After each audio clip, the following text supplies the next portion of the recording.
Today I'm going to show you guys how you can train calisthenics at home using a couple of chairs. So we can do pretty basic skills on here, and we can do pretty advanced skills going up to things like handstands.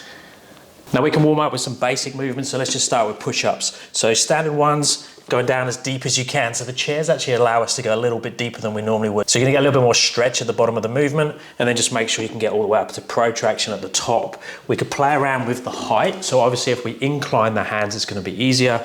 If we incline the feet up on the chair, it's gonna be harder. So there's our standard push-up position. We could then go to like pike push-ups with elevated feet. Just make sure when you're doing the pike ones that you're making a triangle at the bottom, taking the head and shoulders forwards before you go down, and then you reset the shoulder when you go back again. Now we can do a dip variation. I don't like the old school dips like this, very hard on the shoulder. It doesn't really carry over to like skills like handstand push-ups. So I'd rather do them between the chairs, but I'm just gonna have to stay more in a tucked position as I come down and then open up at the top. We have the L sit variation. So obviously just the simple progressions here. So holding for time, knees above the hip crease, and then slowly straighten the legs. Now when you straighten the legs, if that happens where your feet go down, I would prefer you to keep the knees higher than the hip crease and then just extend out as far as you can. See if you can hold there. So trying to keep this knee above the hip crease here and not allowing it to go lower. We can do our shoulder stand position. So with the shoulder stand positions, we're trying to stay in a tight tuck to start with and stay very safe. So obviously we don't want a back splat. So use a spotter if you need to, or you can put these nice and close to the wall. Arms in towards the side. So externally rotating the hands, make sure the upper arm is going into the torso, and then slowly lift up the feet. If that feels good, come to there. So you're not trying to get totally upright. You're just trying to hold that position with a slight angle. So if you add the legs in, the angle is back towards the feet. So you're not too upright. So you're more in that position. Because your head and shoulders are forwards of the hands, your feet should be behind. We can play with stepping into that position. So I can step into the straighter position there for the shoulder stand and then step back out again. I can transition between the L sit and the shoulder stand. So I could be in that tuck position. I could slowly come around to my tuck L sit, and then if I have it, slowly come back again. So notice how the shoulder and the hip is moving like a seesaw. We can play with extending those positions. So I could be straight legs, come through, keep the legs straight, come through to my shoulder stand, try and come back with straight legs. We could do the same concept, but going into a tuck position here and then pushing up to a straight arm tuck planche and then coming back again. If we're still working towards our tuck planche or our planche positions, we could use toe assist or elevated toes up on the chair and then go into our Planche Lean.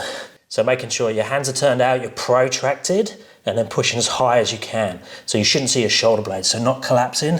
So pushing up and leaning forwards and holding there. Then from this push-up position, we could start to walk into like a handstand. So I'm raising up the hips as I walk the hands in, trying to make the toes nice and light, trying to stack hands, shoulders, and hips, and then walk back out again. I could progress that by lifting one leg up in the air, and then I'm trying to get this toe as light as possible.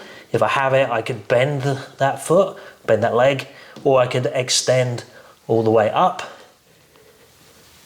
Now this is probably easier with two chairs if we want to start to play with the press partial range, because my legs come around the outside to go up and then back down to that target.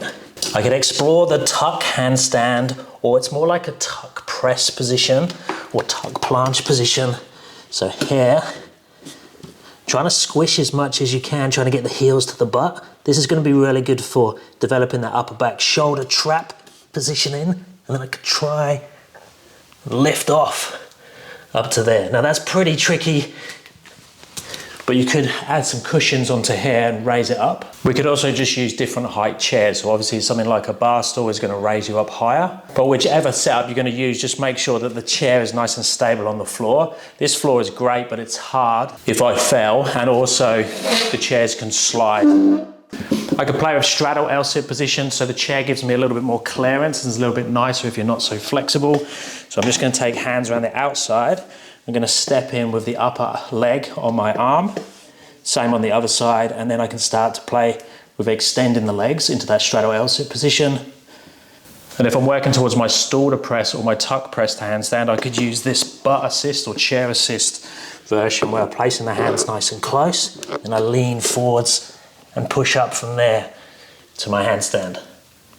Same on the eccentric, coming back down, trying to kiss onto the chair as light as possible. Now obviously with this one there's some prerequisites that I can kick up to a handstand at an elevation and know how to handle myself if it doesn't work out.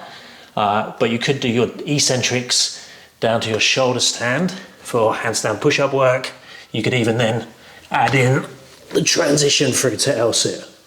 So let me know if you have any questions with this one. Let me know if you know any other exercises or drills that you can do using the chairs that I haven't covered today. Reach out if you're interested in coaching, www.paultwyman.com.au, and I'll speak to you soon. Thanks guys.